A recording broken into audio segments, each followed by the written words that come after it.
The barking began before the sun rose. It came from the garage behind the house, sharp and relentless, echoing through the empty street like a distress signal that nobody was trained to decode. It was not the bark of a dog asking to be fed. It was not the bark of a dog chasing a squirrel or greeting the mailman. This was something else entirely.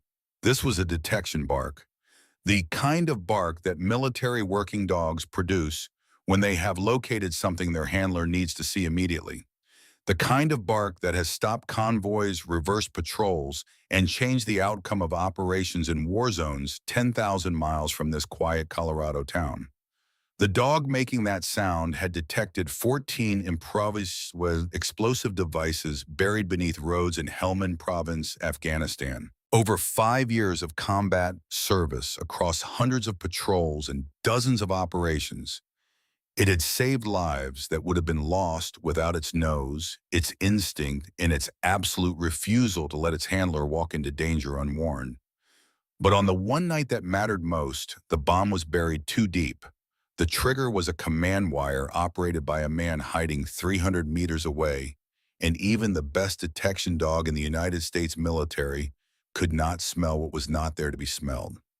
That night cost a life that can never be replaced, and the man who survived it has not been the same since. Now that same dog was standing in front of a garage in a town called Ridgecrest, Colorado, 3 days after a funeral, barking at something hidden beneath a canvas tarp. And in more than 5 years of service, this dog had never once given a false alert. Remember that. Before we go any further, take a moment right now and hit that subscribe button. Share this video with someone who believes that loyalty and love can outlast even death. And if you know a veteran or someone carrying wounds you cannot see, send this to them. Because this story is about to prove that sometimes the ones who save us are the ones we never thought to look at. 3 days after the funeral. Ridgecrest, Colorado, population 2,847.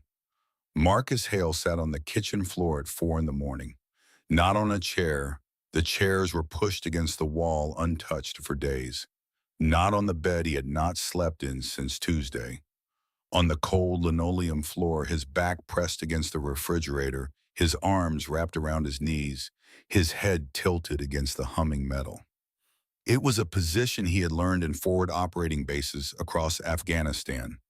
The way soldiers sit when they need to feel something solid behind them and cannot bring themselves to trust anything else in the room. But this was not a forward operating base. This was the kitchen of his childhood home. A kitchen where his mother, Linda, had made pancakes on Saturday mornings. A kitchen where his father, Robert, had read the newspaper with coffee so strong it could strip paint off a fence post. A kitchen that now smelled like nothing because nobody had cooked in it for weeks, and the only scent hanging in the air was the sharp bite of bourbon from the bottle on the table. On the counter, his phone glowed with 7 missed calls from the VA Medical Center in Pueblo. He had not answered. He had not answered in 6 weeks. Next to the phone sat a bottle of Jim Beam, half empty. Next to that, the corpse of its predecessor, completely drained. The amber liquid caught the blue glow of the phone screen and scattered tiny fragments of light across the ceiling like stars reflected in a dirty puddle. Marcus Hale was 34 years old. He had spent more than a decade as a United States Navy SEAL. He had operated in deserts where the air burned skin on contact, in cities where every shadow could conceal someone trying to kill him, on mountains where silence could mean safety or death, and his nervous system had to decide which one in less than a heartbeat. He had been described as precise, focused, and unshakable by commanding officers who used those words the way surgeons use the word healthy, sparingly and only when they mean it. But nothing in his years of special operations warfare had prepared Marcus Hale for the silence that filled his kitchen tonight. The silence that arrives after you bury the last person who knew you before you became something dangerous. The silence that does not echo. It just sits on your chest like a stone placed there by someone who is never coming back to remove it. Outside in the cold darkness, the dog barked again. To understand what was hidden in that garage and what it would eventually mean for an entire town, you need to understand the Hale brothers. And to understand the Hale brothers, you need to go back to a Tuesday night in October 2001, 6 weeks after the towers fell in New York, when the world as Jack and Marcus Hale knew it ended for the first time. Robert and Linda Hale were driving home from a church fundraiser in Pueblo, 40 miles north of Ridgecrest, when a pickup truck ran a red light on Highway 69. The collision was head-on. Robert, 43, a mechanic who had run Hale's auto repair for 20 years, died on impact. Linda, 41, a second-grade teacher at Ridgecrest Elementary, who was loved by every child who had ever sat in her classroom, died in the ambulance 9 minutes later. The driver of the other vehicle walked away with a broken wrist. He had been drinking since noon. A Colorado State Patrol officer knocked on the Hale family's door at 11:30 that night. Jack, 21 years old, opened it barefoot. Marcus, 17, stood behind him on the stairs, still half asleep, not yet understanding why a uniformed officer would be standing on their porch at this hour. The officer spoke for less than 2 minutes. When he finished, Jack closed the door, turned to his younger brother and said one word: "Sit." In the weeks that followed, two brothers made decisions that would shape the rest of their lives in ways neither of them could yet imagine. Jack, who had just completed his second year studying mechanical engineering at Colorado State University, and who, according to his professors, possessed genuine talent for the discipline, dropped out. He came home to Ridgecrest, took over his father's auto repair shop behind the house, and told Marcus one thing: "You finish school, I will handle everything else." Marcus finished school. He graduated from Ridgecrest High in the spring of 2002 with a 3.4 grade average, a reputation for being the quietest kid in every room, and absolutely no idea what to do with himself. He worked odd jobs for 4 years: construction, ranch work, a brief stint at a hardware store in Pueblo, all while watching the wars in Afghanistan and Iraq unfold on television, and feeling an inexplicable pull toward the noise that endangered the sense of mission, toward anything that was not the suffocating stillness of a town where every street corner reminded him of parents who were never coming home. In 2005, at 21 years old, Marcus walked into a Navy recruiting office in Colorado Springs. The recruiter, a senior chief petty officer with 3 combat deployments in a desk he clearly despised, asked Marcus what he wanted to do in the Navy. Marcus told him he wanted to be a SEAL. The recruiter studied the quiet, lean kid from the mountain town and asked him why. Marcus was silent for several seconds. Then he said, "Because staying still feels like dying." The recruiter, who had heard 1,000 reasons from 1,000 young men in that same chair, leaned back and said, "That is the first honest answer I have gotten in 3 years." Marcus passed Bud/S on his first attempt. Basic underwater demolition SEAL training, widely considered the most physically and psychologically demanding military selection process in the world. He was one of 23 graduates from a starting class of 167. His instructors noted an unusual quality in Marcus Hale. He did not simply endure suffering. He seemed to leave his own body when the pain reached its peak, retreating to some internal place where the agony could not follow. As if he had been practicing that skill long before the Navy tried to teach it to him. They were right. He had been. Every night since his parents died, Marcus had taught himself to go somewhere else when grief became unbearable. The Navy simply gave him a productive application for the technique. For the next 12 years, Marcus deployed 9 times: Helmand Province, Kandahar, Ramadi, Fallujah. Places whose names he never spoke to his brother and Jack never asked to hear. Between them existed a pact as binding as any written contract. Jack held the home. Marcus held the line. They called each other every Sunday without fail. Jack talked about the 1972 Ford F-150 he was restoring in the garage. Marcus said everything is fine, even when 12 hours earlier he had been face down in the dirt with bullets snapping past close enough to feel the heat on his neck. Jack never pushed. Marcus never volunteered. And in that silence that each brother loved the other in the only way he knew how. By not asking the questions whose answers would destroy them both. In 2012, during his 6th deployment, Marcus was assigned a military working dog, a Belgian Malinois named Coda. 2 years old, 65 pounds of muscle and instinct packed into a lean, tawny frame, engineered by nature and refined by training for speed, endurance, and controlled aggression. Belgian Malinois have been the preferred breed of United States Special Operations Forces since the early 2000s. They are faster than German Shepherds, more agile, more driven, and possess an intensity of focus that borders on obsession. When SEAL Team 6 executed the operation that killed Osama bin Laden in Abbottabad, Pakistan, in May 2011, a Belgian Malinois named Cairo was part of the assault element. In the military, working dogs are not pets. They are classified as weapon systems with their own service records, their own medical files, their own ranks. A handler does not own a military working dog. He is entrusted with one the way a sniper is entrusted with a precision rifle. The bond between handler and dog is not sentimental in the way civilians imagine. It is operational, and it is in its own way the most intimate partnership in combat. Because a military dog will do something no weapon, no piece of technology, and no fellow human being can do with the same consistency. It will tell you what is there before you can see it, hear it, or know it exists. Over 5 years, Coda detected 14 IEDs buried under roads and hidden behind walls across Helmand province. Each detection was a binary event, life or death. Each one meant a convoy that did not disappear in a fireball of shrapnel and burning fuel. Each one meant phone calls that did not have to be made to families back home. One night in the Helmand River Valley during a patrol along a road that intelligence had cleared, as safe Coda stopped dead. His ears went flat, his body locked rigid, and he barked. Not his standard alert, his emergency bark. The one that in 5 years of service had only ever meant one thing. Death is here. Marcus raised his fist, the universal signal for halt. The squad froze. 30 seconds later, a mud wall 15 meters ahead detonated. A pressure plate, AED, had been rigged to explode when a person walked past.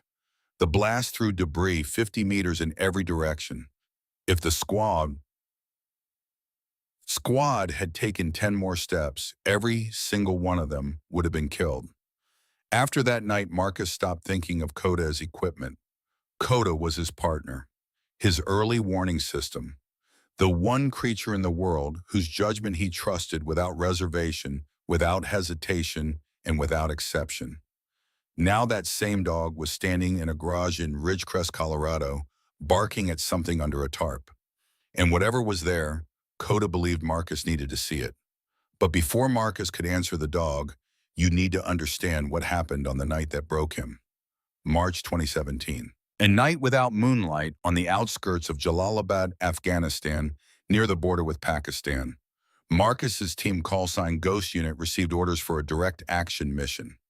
Extract an Afghan interpreter, known by his work name, Salim, who had been kidnapped by Taliban fighters 3 days earlier. Salim had provided critical intelligence to American forces for 4 years.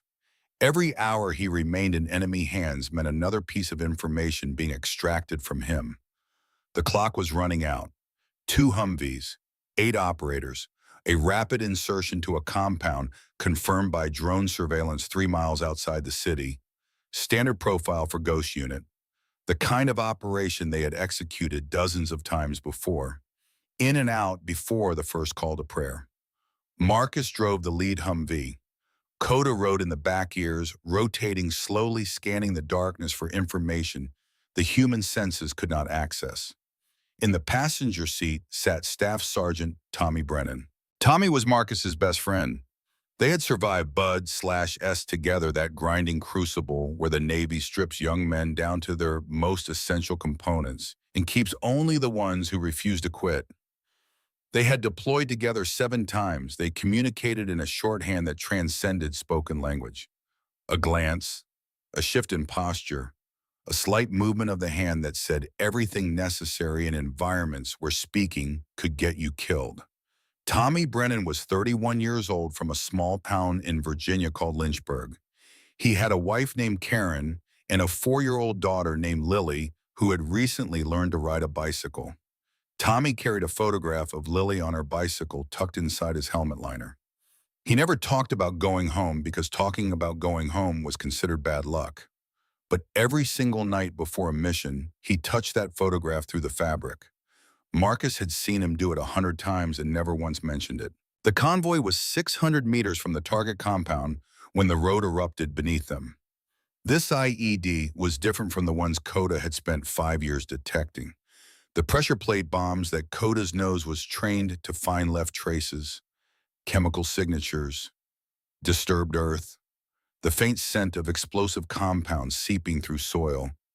But this device was command wire detonated. A man sitting in a building 300 meters away watching through a window pressed a button at the moment the lid Humvee crossed his kill zone. No pressure plate, no chemical residue on the road surface, no scent trail for any dog, no matter how gifted to detect. Coda had not failed. The enemy had simply used a weapon that no living nose could counter. The blast was massive.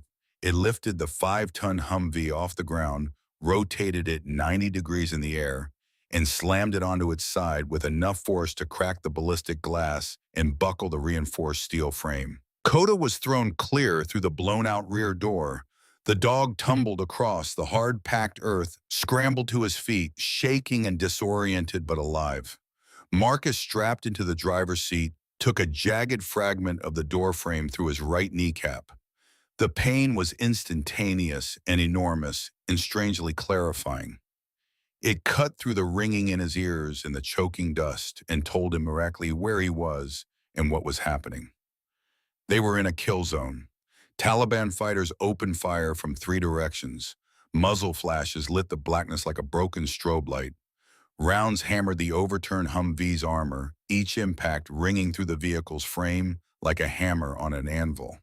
The second Humvee returned fire, but the ambush had been designed to isolate the lead vehicle.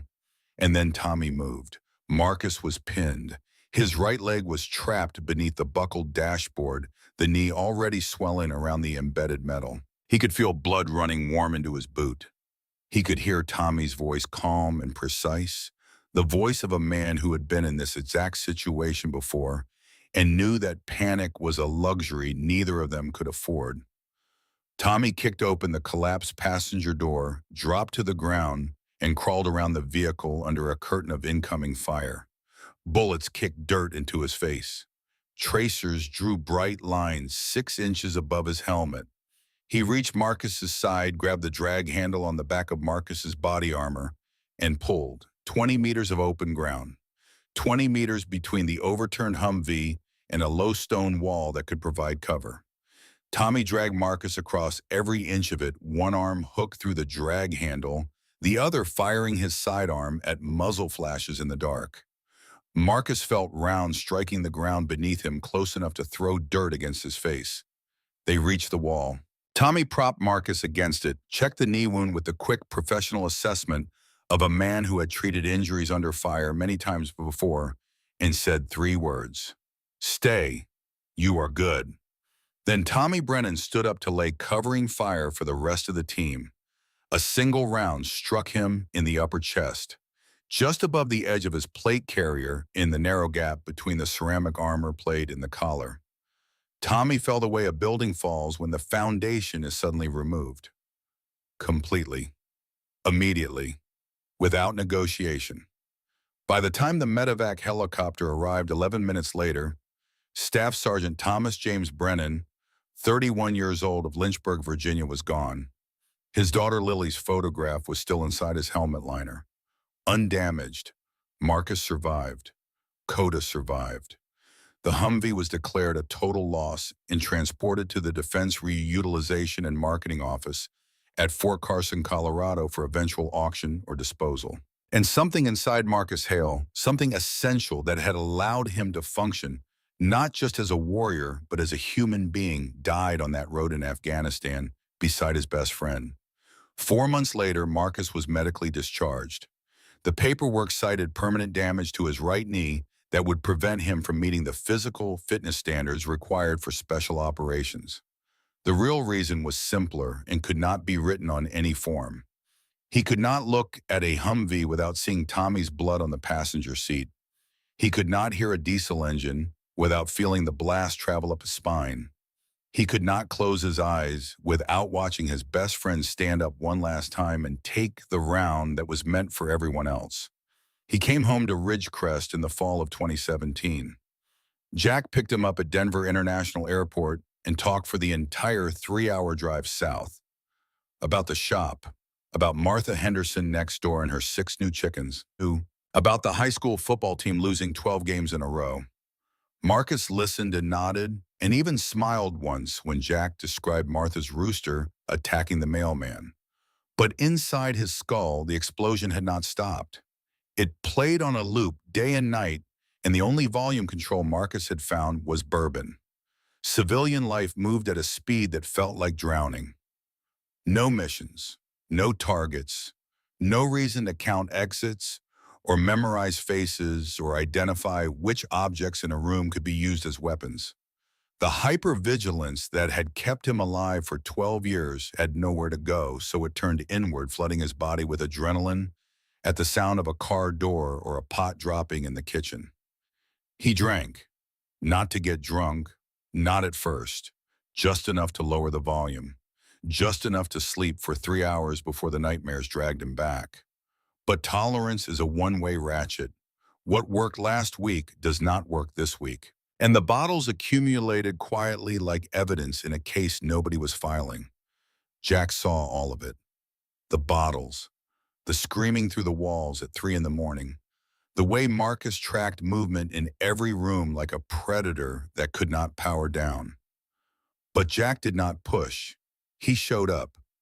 Every morning a cup of hot coffee outside Marcus's door, sometimes with a note on a piece of shop paper. The shop could use another pair of hands if you were free. Marcus never went down.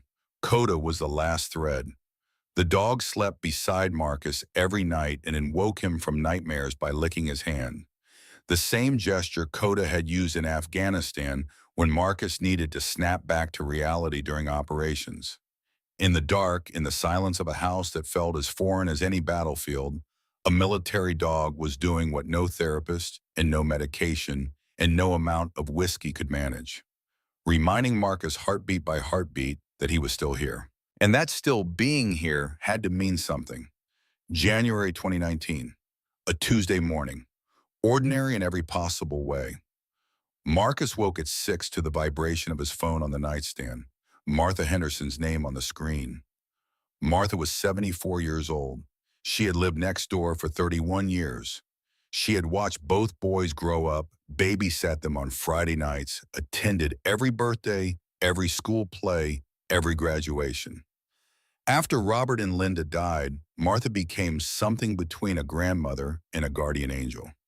Always present, never intrusive, ready the instant she was needed. Her voice was shaking in a way Marcus had never heard. "Marcus, sweetheart, Jack is on the floor of the shop. You have to come right now." Marcus ran, barefoot. January. Frozen ground. He barely felt it. He found Jack lying on his back among the tools and engine parts and oil-soaked rags that had been his world for 17 years. Jack's eyes were open. His mouth was curved in a half-smile as if, in his last conscious moment, he had solved a mechanical problem that had been bothering him for days. A massive cardiac arrest had arrived without warning and departed without mercy. Jack Hale, 38 years old, had not had time for a single word, not a goodbye, not a joke, not even a breath to call his brother's name. The funeral brought more than 200 people, farmers in clean shirts, teachers who had worked with Linda 20 years earlier, ranchers and plumbers and electricians whose trucks and tractors and water pumps Jack had repaired for years, often for free, often at dawn, often without being asked. Marcus stood beside the casket wearing Jack's suit because he did not own one, and realized with devastating clarity that 200 people in this town knew his brother better than he did. He had spent 12 years protecting strangers in countries whose names he could not speak publicly. And the one person who deserved his protection most had been dying quietly right here, and Marcus had not noticed. At the edge of the cemetery, a man Marcus did not recognize stood watching, about 50 years old, military bearing, silver hair cut short, metal frame glasses. He observed the burial from 30 yards away, then turned and walked to a pickup truck with Montana plates and drove away before Marcus could get close enough to speak. 3 days later, Marcus sat in the dark house with the second bottle nearly empty, reaching for the third, and Coda barked, again and again and again. Day one, Marcus ignored it. Day two, he opened the back door and shouted at the dog to stop. Coda looked at him with amber eyes that had stared down every kind of danger the world could produce and barked again. Day three, Marcus sat on the edge of his bed with the whiskey bottle in his hand, and a thought cut through the numbness like a blade. In 5 years of combat operations, Coda had never given a false alert. If the dog said there was something in that garage, there was something in that garage. Marcus put the bottle down. He went to find his boots. The garage door opened with a groan that sounded almost human. Dust floated in the thin sunlight that struggled through a small, filthy window. The space smelled like motor oil and cold metal. Jack's smell. The smell Marcus would forever associate with his brother's hands and his brother's patience and his brother's refusal to give up on anything broken. Two shapes sat beneath heavy canvas tarps. The first closer to the door was clearly the 1972 Ford F-150 that Jack had been restoring for years. The second shape pushed into the far corner was larger, boxier, and covered with a thicker tarp that had been tied down with heavy rope. Coda walked straight to the second shape. He sat down beside it, turned his head toward Marcus, and was utterly silent. The barking was over. The message had been delivered. Now it was up to Marcus to open it. Marcus's hands found the knots in the rope. His heart was hammering for reasons his conscious mind could not identify, but his body was already flooding with adrenaline. He untied the ropes, grasped the tarp's edge, and pulled. Dust erupted into the air in a cloud that turned the weak sunlight golden. When it settled, Marcus saw desert tan paint faded and scratched, armored side panels dented but intact. Heavy-duty run, flat tires new recently mounted. A military Humvee. Marcus stepped closer.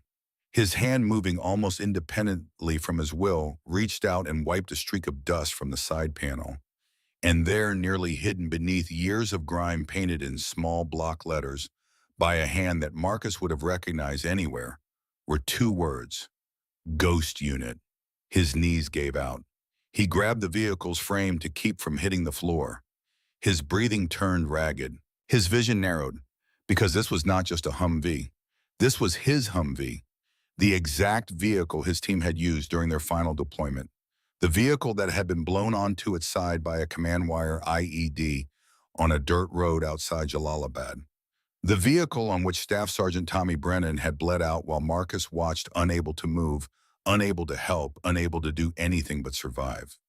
The vehicle Marcus had assumed was scrap metal in a military junkyard, forgotten and destroyed like so many things the war had consumed. And it was here, in Jack's garage, rebuilt. Marcus opened the driver's side door with hands that shook so badly he could barely grip the handle. Inside, seats reupholstered in fresh material, clean and unmarked. No blood, no damage. New wiring running neatly beneath the dashboard. Reinforced steel plates lining the doors, and taped to the steering wheel a small envelope. Jack's handwriting on the front in blue ink. Little brother. Marcus sat down in the driver's seat, the position his body knew better than any other position on earth. He held the envelope in both hands and did not open it. He could not. His hands would not stop shaking. Coda jumped onto the passenger seat, the seat where Tommy had sat. Clean and new now. Empty. Coda placed his head on Marcus's lap and breathed. Slowly, evenly, the rhythm of a heartbeat that had accompanied Marcus through the worst nights of his life. And for the first time in 2 years, Marcus Hale wept. Not quietly, not with control. The kind of weeping that comes from a place so deep inside a person that no language has a word for it. The envelope remained sealed. The garage was silent, and somewhere outside the Colorado sun continued to rise over the Sangre de Cristo Mountains as if nothing had changed. But everything had changed. Marcus just did not know it yet. If you have ever known someone who came home from war and never truly came back, someone who carried invisible wounds that no one could see, hit that like button right now. Share this video with them, because this story is about to prove that sometimes the people who save us are the ones we never thought to look at. And what Marcus finds in that letter will change everything. Marcus sat inside the Humvee for 1 full hour before he touched the envelope. 60 minutes of silence broken only by the sound of Coda breathing on the passenger seat and the occasional creak of the old garage shifting in the January cold. The dog did not move, did not whine. He lay perfectly still with his muzzle resting on Marcus's thigh, his amber eyes half closed, his rib cage rising and falling with the steady rhythm of a creature who understood that this moment required absolute stillness. Marcus picked it up. The paper was slightly yellowed at the edges. The blue ink on the front had not faded. Jack's handwriting, large block letters, the kind that belongs to a man whose hands are more comfortable holding a wrench than a pen, but who was trying very hard to make every letter count. Marcus slid his thumb under the seal and opened it.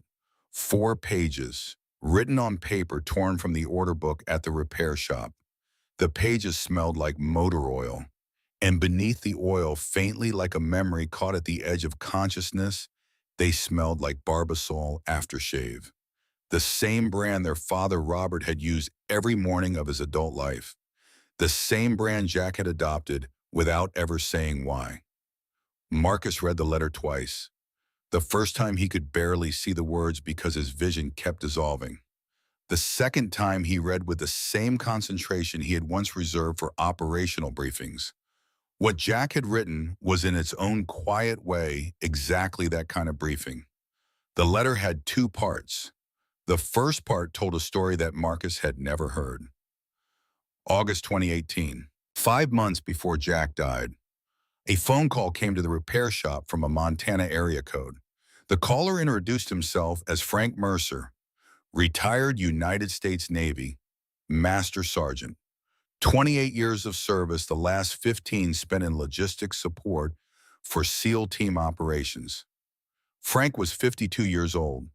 He lived alone on a small piece of land outside Missoula, Montana, and since retiring, he had occupied his time with building furniture and restoring decommissioned military vehicles that he purchased at government surplus auctions.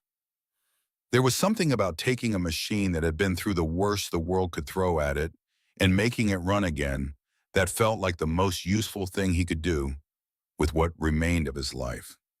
At a Defense Reutilization and Marketing Office auction held at Fort Carson, Colorado, Frank had come across a Humvee listed as Lot 47.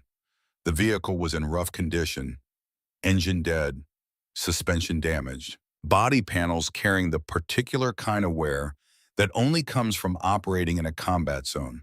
2 things caught his attention: the vehicle identification number, which matched records he recognized from his years processing logistics for SEAL operations, and on the side panel in small hand-painted letters, 2 words: Ghost Unit. Frank knew that name. He had processed supply requisitions, ammunition orders, and vehicle maintenance reports for Ghost Unit during their final operational cycle. He knew the vehicle. He knew about the ambush. He knew about Tommy Brennan. Frank also knew that the unit's lead operator, Marcus Hale, had been medically discharged. He remembered the name because he remembered all the names. Every requisition form, every damage report, every casualty notification that passed through his hands over 28 years had left a mark. Frank searched for Marcus online and found what anyone would find when searching for a Hale in Ridgecrest, Colorado. Hale's Auto Repair, a small business listing with a phone number. He called and reached Jack at the shop on a Wednesday afternoon. The conversation lasted 45 minutes. Frank told Jack about the Humvee, Jack told Frank about Marcus, and somewhere during that conversation, two men who had never met made a decision that would alter the course of a third man's life. Frank asked, "How's your brother doing?" Jack was quiet for a wide time. Then he said five words in a voice so flat and steady that it frightened Frank more than any answer filled with emotion could have. "He is not doing well." Frank said he had the vehicle. He would sell it at the price he had paid at auction, $8,500. He said he did not know if having the Humvee back would help or hurt, but in his experience, sometimes broken things need to see each other to start healing. Jack bought the Humvee the same day, $8,500. It was not quite everything he had saved in 17 years of running a repair shop, where half his customers paid late and more than a few never paid at all, but it was close. He did not negotiate. He did not ask for time to think. He heard the number and said yes. Frank loaded the Humvee onto a rented flatbed trailer and drove it south to Ridgecrest. He arrived after midnight. Jack was waiting in the driveway with a flashlight and 2 cups of coffee. The two men pushed the 5-ton vehicle into the private garage at 2 in the morning, moving slowly so that Marcus, sleeping 30 yards away, with Coda at his feet, would not hear his past rolling across the gravel. That was the first part of the letter. The second part was the part that broke Marcus in half and then somehow in the same breath began to put him back together. Jack wrote that he knew what was happening to his brother. He did not use clinical language. Jack wrote in the language of a man who fixes things for a living. He wrote that Marcus's engine was running, but the timing was off, that the fuel was contaminated, that the chassis was taking stress it was never designed to carry, that every warning light on the dashboard was lit, and Marcus had responded to every single one of them by covering the dashboard with a rag so he would not have to look. Jack wrote that he heard the screaming through the bedroom wall every night. Names Jack did not recognize shouted in a voice that did not sound like his brother. Jack wrote that he stood outside Marcus's bedroom door during those episodes, sometimes for an hour, sometimes for 2. He never knocked. He never entered. He stood in the hallway in bare feet with his hand flat against the door and listened to his brother fight a war that was over for everyone except Marcus. Jack understood he could not fix this with words. Marcus did not respond to words. Marcus did not respond to sympathy. Marcus did not respond to concern or professional guidance, or the quiet, persistent kindness of a brother who left coffee outside his door every morning and never mentioned the empty bottles multiplying in the recycling bin. Marcus responded to one thing: missions. Give Marcus Hale a clear objective, a defined problem, a situation that required him to move toward danger instead of away from it, and the broken machinery inside him would reassemble just enough to function, just enough to stand up, just enough to drive, just enough to remember that the skills he had spent 12 years developing were not built for destruction alone. So Jack decided to build a mission. Jack wrote, "You spent 12 years saving people in places far from here. Ridgecrest needs saving too. Every winter, the mountain roads get buried under snow. The ambulances cannot make it up. Search and rescue takes hours. People die out there, Marcus. Not because their injuries are too severe. They die because nobody can reach them in time. A family on Henderson Pass waited 4 hours for help last February. A 6-year-old boy with a ruptured appendix almost died because the road was impassable. This Humvee carried you through the most dangerous deserts on Earth. Now let it carry you through our own mountains." Jack had spent 5 months working on the restoration. Every night after closing the repair shop, he walked to the private garage and worked alone. He replaced the destroyed engine with a 6.5-liter turbocharged diesel, the standard military power plant for the Humvee platform. He upgraded the suspension for the steep grades and rocky surfaces of the Sangre de Cristo range. He installed emergency LED lights. He constructed medical storage compartments lined with foam insulation. He began reinforcing the frame for rescue operations. 5 months of work, every night, alone. In a garage 30 yards from his brother's bedroom, where his brother lay awake fighting ghosts. The final lines of the letter, little brother. Stop drinking. Drive this vehicle. Not because I am telling you to, because it is what you were born to do. There are people on those mountains who need someone to come for them when the snow is too deep and the ambulance cannot make it through. Be that someone. You spent your whole life running toward the fire. This is just a different fire. Your brother Jack. Beneath the signature, Jack had drawn something in blue ink. A small sketch, simple and slightly clumsy. Two boys sitting on the roof of a pickup truck. Stick figure legs dangling over the tailgate. Faces tilted upward toward a sky filled with tiny star shapes. It was a memory so private that Marcus had never spoken of it to anyone. Summer nights in the years before their parents died, when the air smelled like cut grass, and the mountains were black shapes against a sky crowded with stars. Jack and Marcus would climb onto the roof of their father's old Ford pickup, lie on their backs on the warm metal, and count stars until their eyes closed.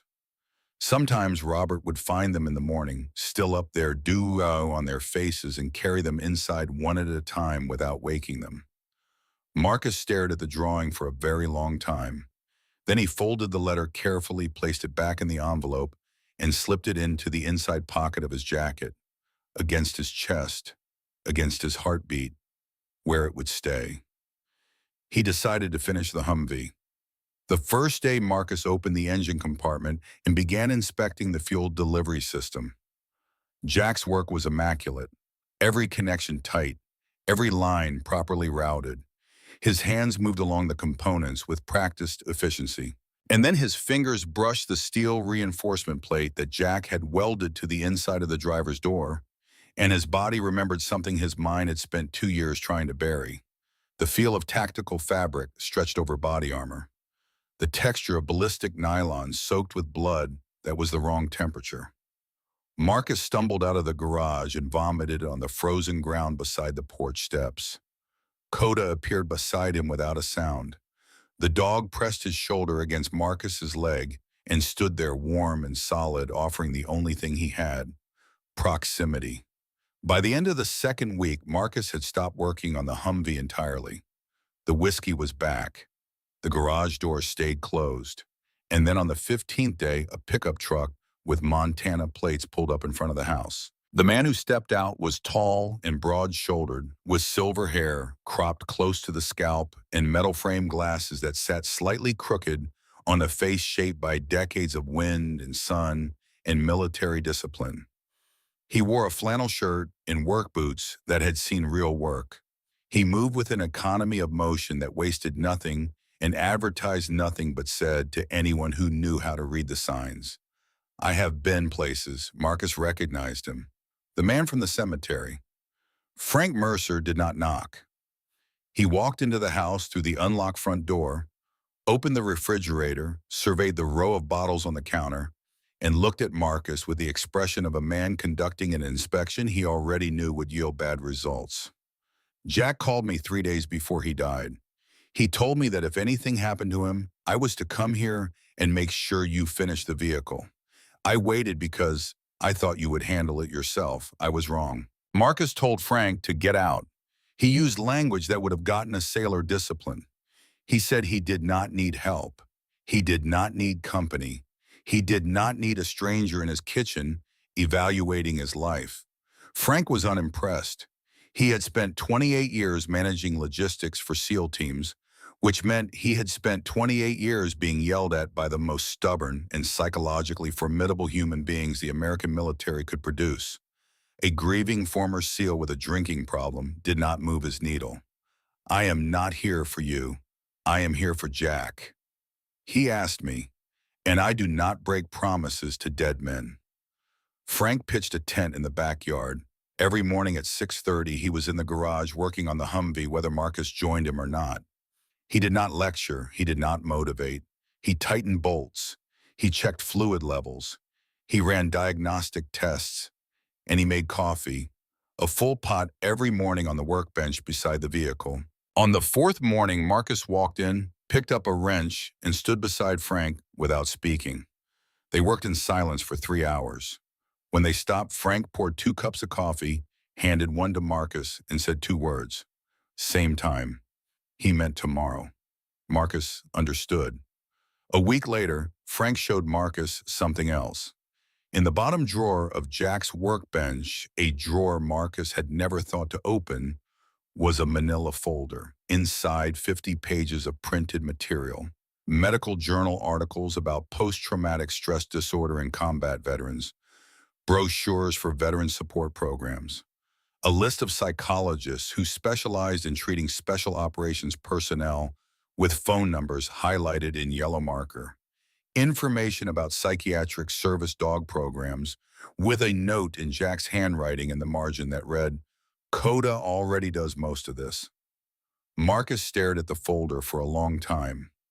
Jack had not just bought the Humvee. Jack had spent months researching his brother's condition, reading medical literature, identifying treatment options, building a recovery plan as detailed and carefully assembled as any mission plan Marcus had ever seen in a SEAL briefing room.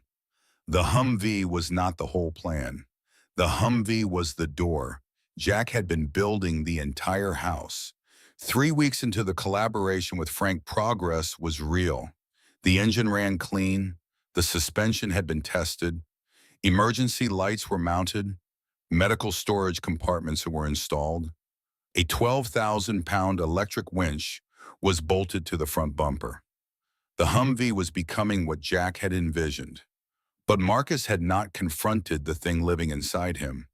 And one night it broke loose. It was past midnight. Frank had gone to his tent. Marcus was alone in the garage installing the emergency radio system. The work required patience and steady hands. He was making progress. The radio unit was mounted. The antenna was connected. He switched the system on and began scanning frequencies. The radio caught static, a crackling, hissing wash of white noise that filled the garage. And to Marcus's nervous system, hardwired by 12 years of combat to interpret every sensory input as potential threat data, that static sounded precisely like the communications interference that had filled his headset in the seconds before the IED detonated outside Jalalabad. The last sound he had heard before the world exploded and Tommy Brennan died. His vision tunneled. His heart rate spiked past 160 beats per minute. His breathing stopped. The garage walls became mud walls. The Colorado darkness became Afghan darkness. His hand reached for the sidearm on his hip. Nothing there. The holster was gone. The weapon was gone. And the absence of that weight accelerated the panic into something that had no brakes and no floor beneath it. He was in a kill zone outside Jalalabad. Tommy was dying. There was nothing he could do. Coda launched himself onto the driver's seat and pressed his full body against Marcus's chest. 65 pounds of living weight, firm and steady. The dog did not bark, did not whine. He breathed. Deep, slow, deliberate breaths. Each exhale warm against Marcus's neck. Each inhale pressing the dog's rib cage against Marcus's arm. A rhythm. A metronome.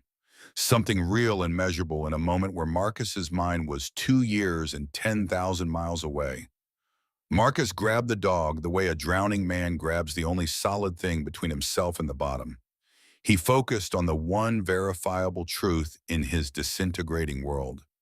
The feel of Coda's heartbeat against his own chest. In, out, in, out. The mud walls flickered. Became wood. Flickered again. Became wood and stayed wood. The Afghan darkness lifted. The garage returned. The static became just static. Frank stood at the garage door. He had come from his tent, but had not entered. He understood that this moment belonged to Marcus and Coda alone. When Marcus finally climbed out, face glazed with sweat, hands still trembling, Frank said 4 words. "You are still here." Good. If this story is making you think of someone who has been standing outside your door while you fought a battle they could not see, take 30 seconds right now. Share this video with that person. Subscribe to this channel and turn on notifications, because what happens next will remind you why the people who love us never stop building, even when we have stopped believing anything can be built. 2 months after Marcus began the restoration, the Humvee was nearly complete. He decided to test it on the mountain roads outside town.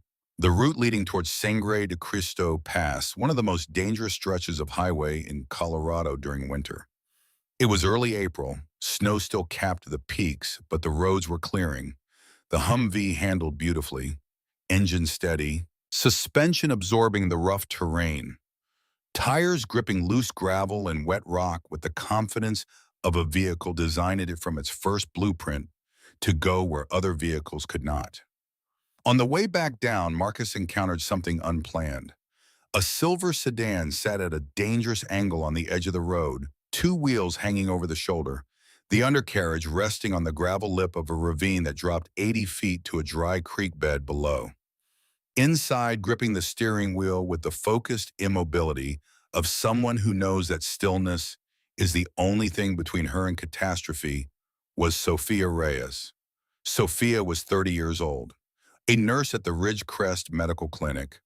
Born in Oaxaca, Mexico, she had come to the United States with her parents at 7 and put herself through nursing school while working nights at a gas station. She was the kind of person who makes a small town function, competent, patient, and incapable of turning away from someone in need. Marcus deployed the winch, secured the cable to the sedan's frame, and began the slow process of pulling the car back onto the road. While the winch worked, he talked to Sophia through the open window in the calm, controlled voice of a man trained to communicate in life or death situations. His hands did not shake. His voice did not waver. 20 minutes later, Sophia's car was back on the road. She was uninjured. On the drive back to town, she pulled into the clinic parking lot, got out, and walked to the Humvee's window. She told Marcus something that lodged itself in his chest like a splendour. 3 weeks ago, a family on Henderson Pass called 911.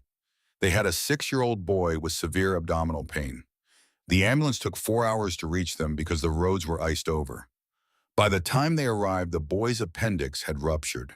He spent 11 days in the hospital. He almost died. If your vehicle had existed 3 weeks ago, that ride would have been 40 minutes. She did not say anything else. She did not need to.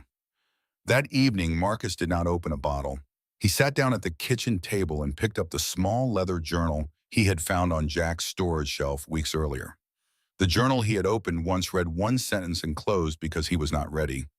He was ready now. The journal covered 18 months.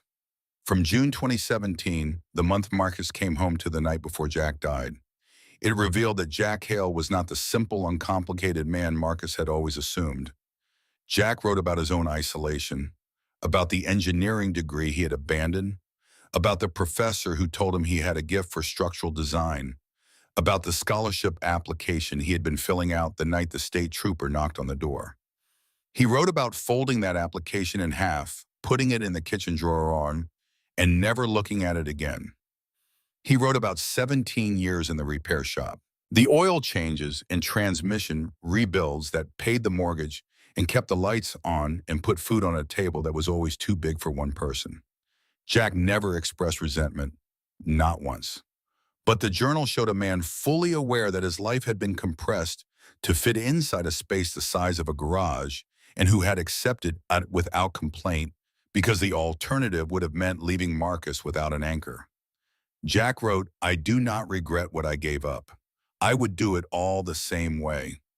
I am only afraid that Marcus will lose more than I ever did, and there will not be anyone left to hold him in place." The journal also contained something Marcus would carry for the rest of his life. Jack knew his heart was failing.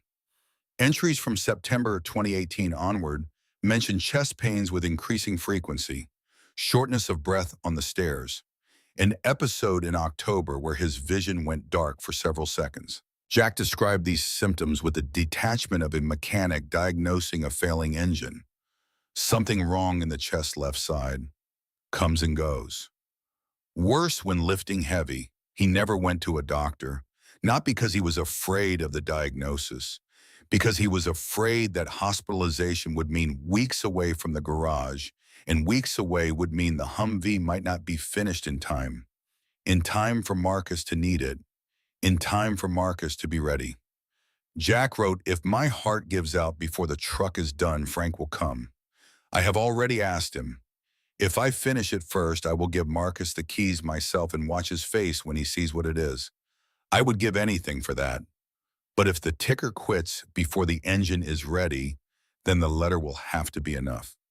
The last page was dated the night before Jack died. The handwriting was slightly unsteady, as if the hand holding the pen was tired, or as if the heart pushing blood to that hand was not pushing quite hard enough. "Marcus, I am sorry I did not tell you about the chest pains. I am sorry I did not see a doctor. I know you would be angry. You would tell me I was stupid and reckless, and you would be right. But here's the truth I could not tell you while I was alive. I was afraid that if you knew my heart was weak, you would forget about your own problems and start worrying about mine. Because that is what you do. Every mission, every deployment, every night in the desert. You gave everything to the people around you. You carried their fears so they did not have to. You went first into every room so they did not have to. You spent 12 years putting your body between other people and the things trying to kill them. It is time someone did that for you. Let me do it. One last time. Even if I am not here to see it work. Even if the only version of me that gets to watch you drive that truck up the mountain is the version that lives in your memory and in the letter on the steering wheel. You are going to be okay, little brother. Not today, maybe not tomorrow, but eventually, because you are the strongest person I have ever known. You just forgot. And sometimes forgetting is the wound that takes the longest to heal. Drive the truck, save the people. And when you are up on that mountain in the dark and you are not sure you can make it, look at the seat beside you. I am there, I always was. Your brother, Jack. Marcus closed the journal. He sat at the kitchen table for a long time. Coda lay at his feet with one paw resting on Marcus's boot. Outside, the Sangre de Cristo Mountains stood against a sky full of stars. The same stars two boys had counted from the roof of their father's truck a lifetime ago. For the first time since Jack's death, Marcus understood the full scope of what his brother had built. Not just a vehicle, a bridge, between a war that had ended and a purpose that had not yet begun, between a brother who was gone and a brother who was still here. Jack had been a warrior in his own right, a warrior who fought in silence without weapons, without comrades, without recognition, a warrior whose battlefield was a repair shop and whose mission was one person, his little brother. And Jack had given everything to that mission, including in the end, his life. The morning after Marcus finished the journal, he drove to the fire station on Main Street. He brought a formal operational proposal. 40-mile operating radius covering 5 dangerous mountain routes. Direct radio coordination with county emergency services. Advanced trauma care capability using the tactical combat casualty care training he had received during his years in the SEALs. Equipment manifest, including the winch, medical supplies, thermal gear, and a backup satellite phone. Patient transport protocols for rendezvous with ambulances at lower elevation access points. Fire Chief Tom Rivera, 45 years old, originally from Las Cruces, New Mexico, read the proposal in silence. Then he looked up. "Your brother built most of this plan, did he not?" Marcus nodded. He filled in the gaps. Tom extended his hand across the table. "He said they needed a radio call sign, something the dispatchers would recognize." He slid a piece of paper across the table. "Guardian Unit." Over the next weeks, Marcus integrated the Humvee into the county's emergency response system. Pete Calloway, 28, the town electrician and a former National Guard veteran, who understood what Marcus carried because he carried his own version of it, helped install a dedicated radio unit at the fire station.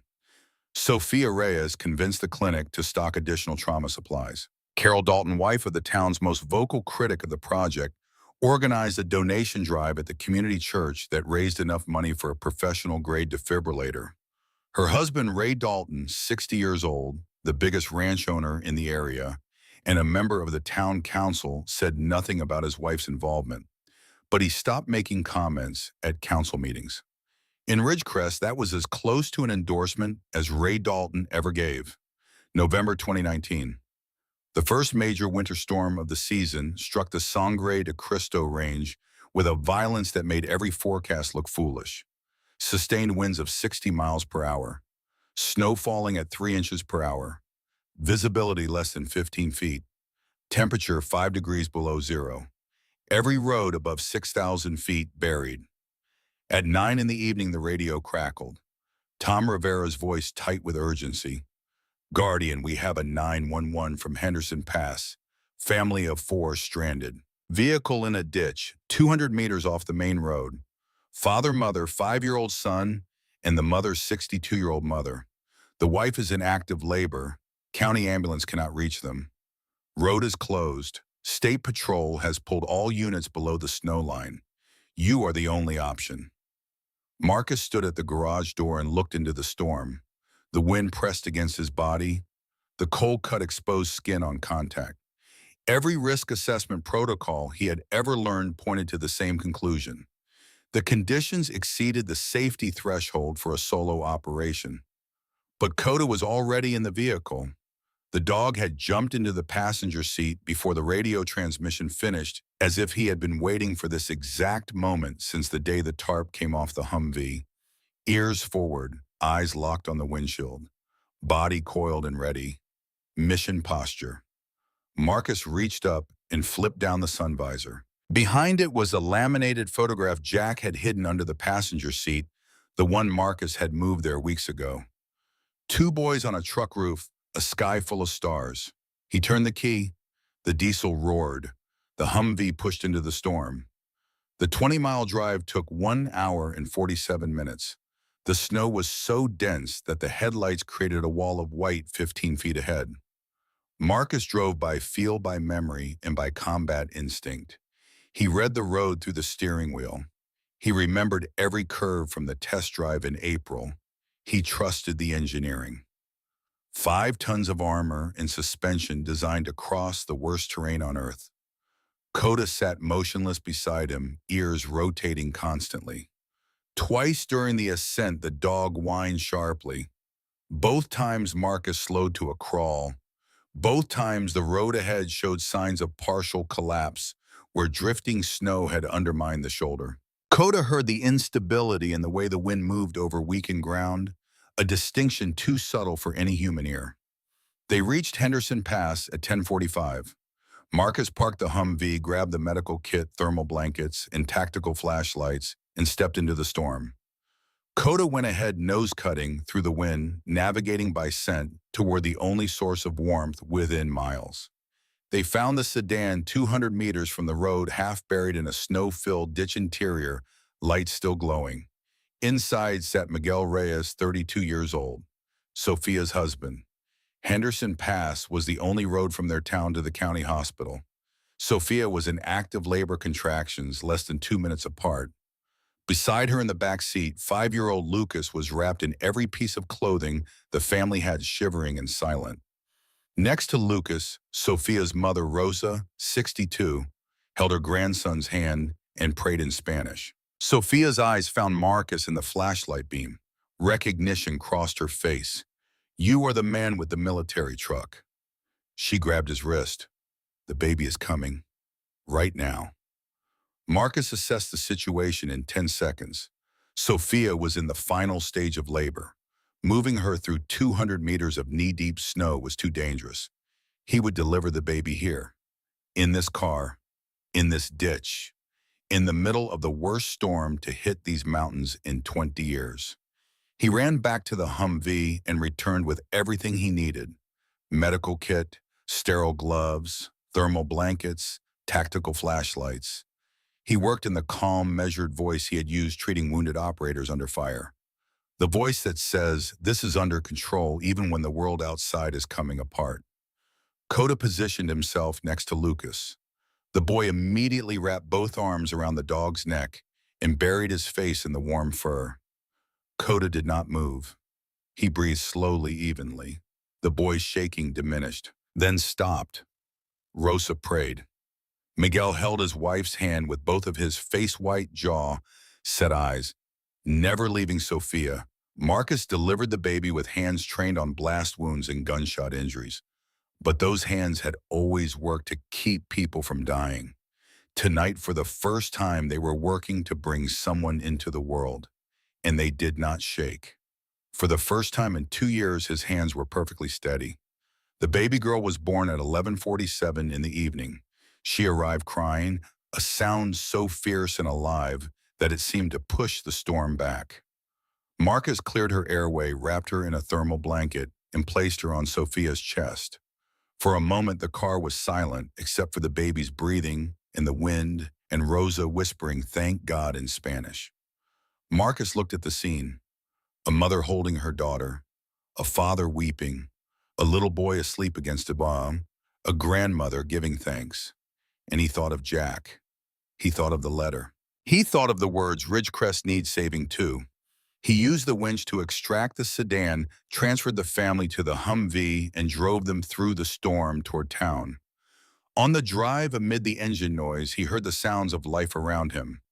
Coda breathing, the baby making small sounds, Miguel whispering, Rosa praying, and underneath everything, the steady rumble of the engine Jack had installed with his own hands alone in the dark for a brother who never knew. Something deep inside Marcus's chest shifted, not healed, not fixed, but aligned, like a fractured bone settling into a position where it could begin slowly to knit. The Humvee reached Ridgecrest at 1:53 in the morning. The fire station was lit. Tom Rivera and the volunteers stood beside a county ambulance. But they were not the only ones waiting. Martha Henderson was there, bundled in a wool shawl, holding a thermos of coffee she had made at midnight when she heard the radio traffic. Pete Calloway stood beside her, hands in his pockets, his eyes saying what his mouth would not. And at the edge of the light, half in shadow, Ray Dalton. Ray walked forward as Marcus opened the Humvee door. He watched the family being transferred to the ambulance. Sophia clutching her newborn, Miguel carrying a sleeping Lucas, Rosa still praying. Then he looked at Marcus. He extended his hand. Marcus shook it. Ray held on a moment longer than necessary.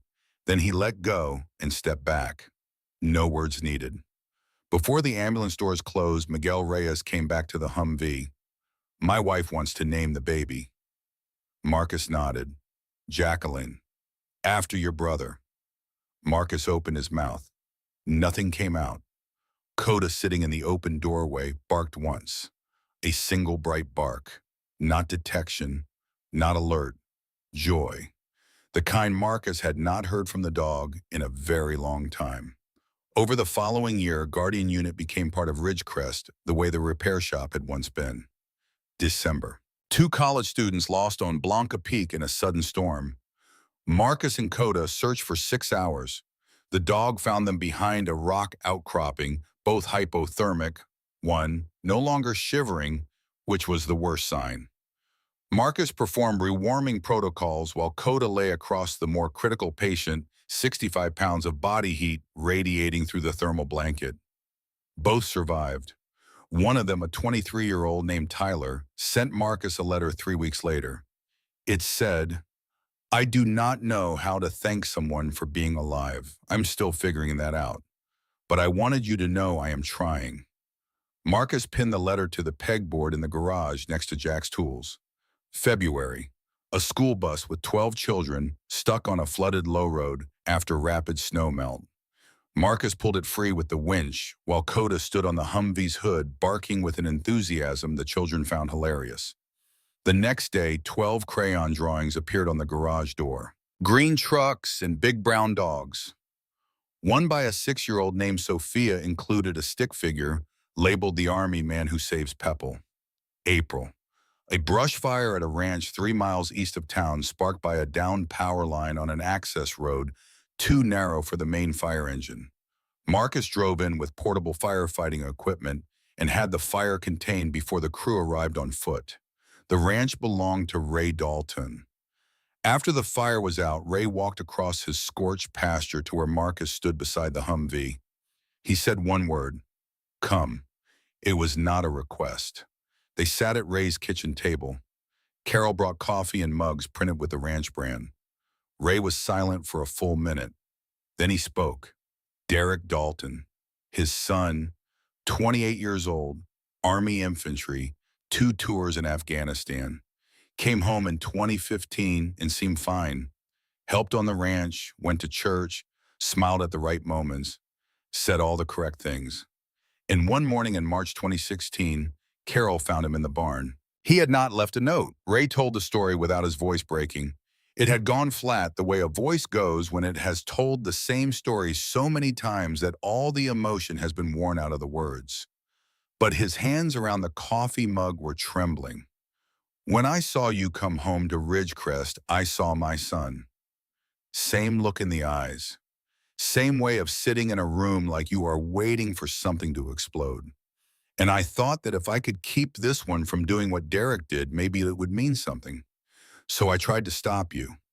I tried to take away the truck in the mission, because I thought sitting still was safer than running toward danger.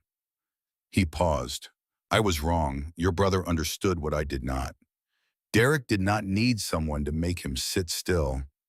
He needed someone to give him a reason to move. And nobody figured that out in time. Not me, not his mother, nobody. The kitchen was quiet. Outside, the scorched pasture smoked faintly. Marcus looked at his coffee for a long time. Then he said something he had never said voluntarily to another human being. There are still days I want to give up. Days when the whole thing feels like a uniform I am wearing over the same broken person underneath. Days when the bottles seem like the only honest option. He paused. But the dog will not let me. Every morning, Coda gets in that passenger seat and waits. And I cannot look at him sitting there trusting me to show up, trusting me to be the person he believes I am, and then choose to stay on the floor with a bottle. I just cannot. Ray nodded. He did not offer advice, did not say it gets better. He just nodded. The nod of a man acknowledging another man's truth. I hear you. I see you. You are not alone. June 2020. A quiet afternoon. Warm light through the garage windows. Marcus was wiping down the Humvee with a chamois cloth, the way Jack used to clean vehicles after finishing a repair. Coda walked across the garage floor to the exact spot where he had stood barking 3 days after Jack's funeral. The dog lowered himself to the concrete slowly, the way old dogs do when their joints protest the basic act of lying down. He placed his head on the floor. He breathed slowly. Marcus put the cloth down and sat beside him. He knew. Coda was 10 years old, bought for a Belgian Malinois, ancient for one whose body had endured 5 years of combat operations in extreme heat, extreme cold explosive concussions, and the chronic physical stress of a life spent operating at the outermost edge of what a body can withstand. The veterinarian had warned Marcus a month earlier. Kidney function declining, joints degenerating. The body was winding down the way all bodies eventually do, but faster because this body had given more than most are ever asked to give. Marcus lay down on the concrete floor beside the dog, the same way they had lain beside each other on 1,000 nights across 1,000 miles of desert and mountain. He put his face close to Coda's muzzle and breathed with him. In, out, in, out. The same rhythm they had shared in a Humvee under fire. In a garage during a panic attack that nearly consumed them both. On a mountain road in a blizzard while a baby was being born. Coda licked Marcus's hand one final time. The most familiar gesture in the world. The gesture that had woken him from nightmares. The gesture that had pulled him back from Afghanistan. The gesture that said in a language older than any human tongue, I am here. You are here. We are together. Then Coda closed his eyes. His breathing slowed and slowed, and became so faint that Marcus could only detect it by pressing his cheek against the dog's rib cage and feeling the last shallow movements of lungs that had breathed the air of 2 continents and had never once drawn a breath that was not in service of the man beside him. And then the breathing stopped. Marcus did not move. He lay on the garage floor with his arm across Coda's body as the afternoon light shifted and the shadows lengthened and the garage grew cool. Frank Mercer arrived that evening. He had driven 11 hours from Montana. Martha Henderson had called him. He walked into the garage, saw Marcus on the floor, saw Coda beside him, and understood everything. He sat down in Jack's old chair, the wooden one with the cracked armrest, and stayed there all night.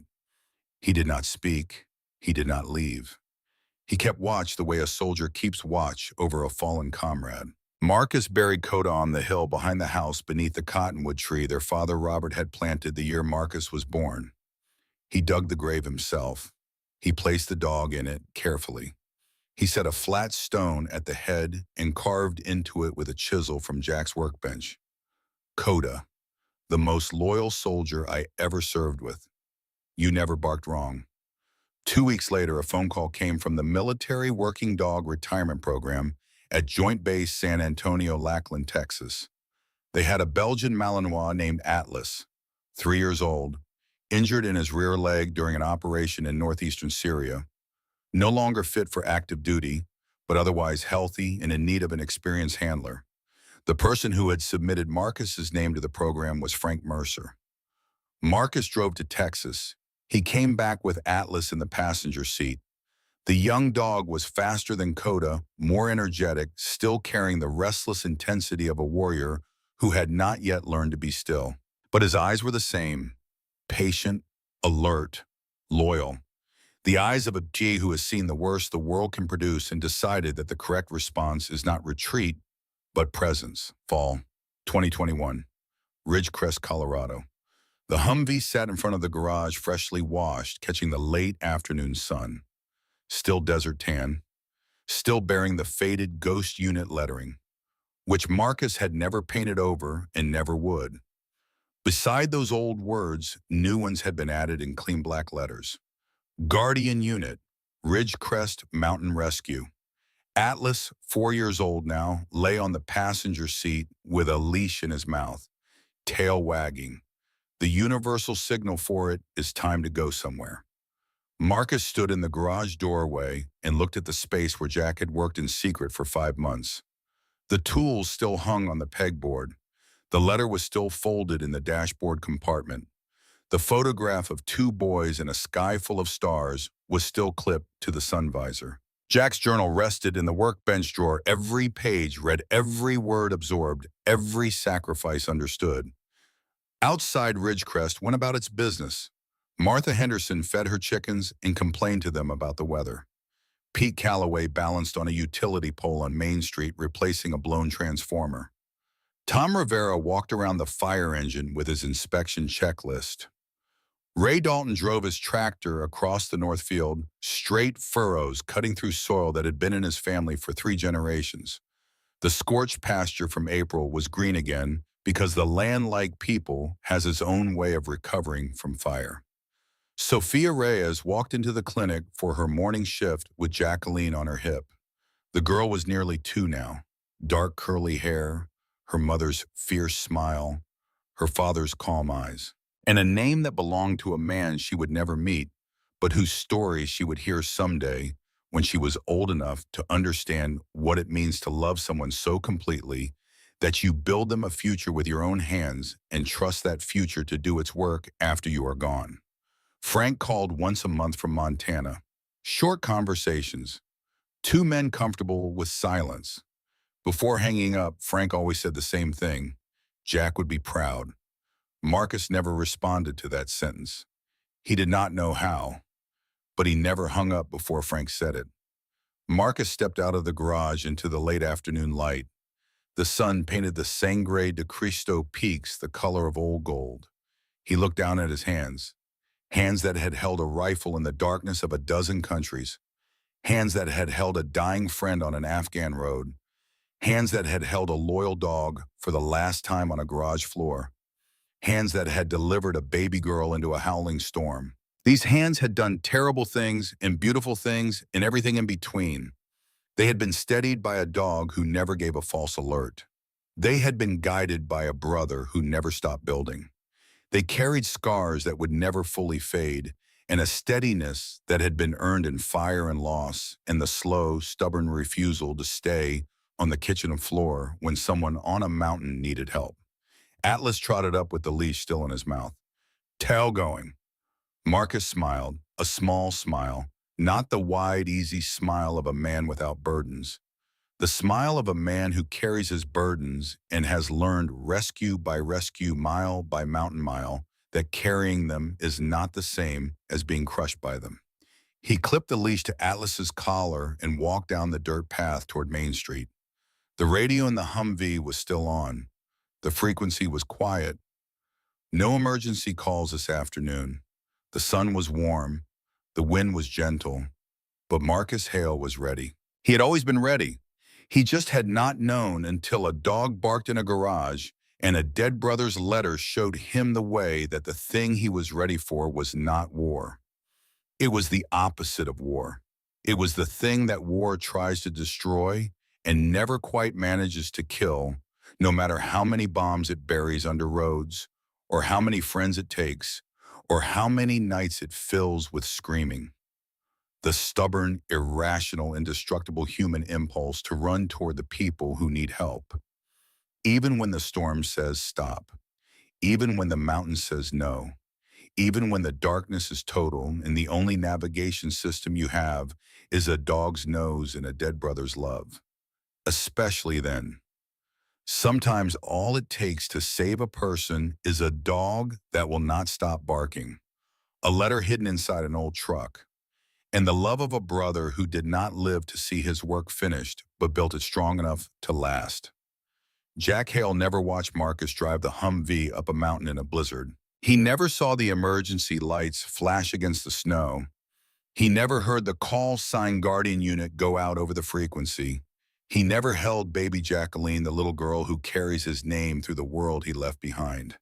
But every life that Humvee saved, every child pulled from a snowdrift, every family brought home from a mountain road in the dark, every heartbeat that continued because someone arrived in time, that was Jack's hand, reaching forward through death, through time, through the distance between two brothers who loved each other in silence because neither of them knew any other way, finishing the work he started. And if you listen carefully on quiet nights in Ridgecrest, Colorado, when the wind dies down and the mountains hold still, and the stars come out so thick and bright that the sky looks exactly the way it looked to two boys lying on the roof of their father's truck a lifetime ago. Some people say they can still hear it, a bark in an empty garage. Not a warning, a promise. If this story moves something inside you, take 30 seconds to do 3 things. First, hit that like button. It costs nothing, and it tells us that stories like this deserve to be told. Second, share this video with one person, just one. Someone who might be carrying a weight no one can see. Someone who might need to be reminded that they are not alone. Third, subscribe to this channel and ring that notification bell. We have more stories coming. Stories about loyalty, about sacrifice, about the kind of love that does not announce itself, but builds something in the dark and hopes you will find it in time. Leave a comment below. Write the word guardian if you believe that sometimes the ones who cannot speak show us exactly where we need to go. Because that is what Coda did. That is what Jack did. And somewhere out there tonight, that is what someone may be trying to do for you. Thank you for watching. Thank you for caring. And remember, sometimes a bark in the quiet, a tarp in an old garage, and the love of a brother can change a life forever.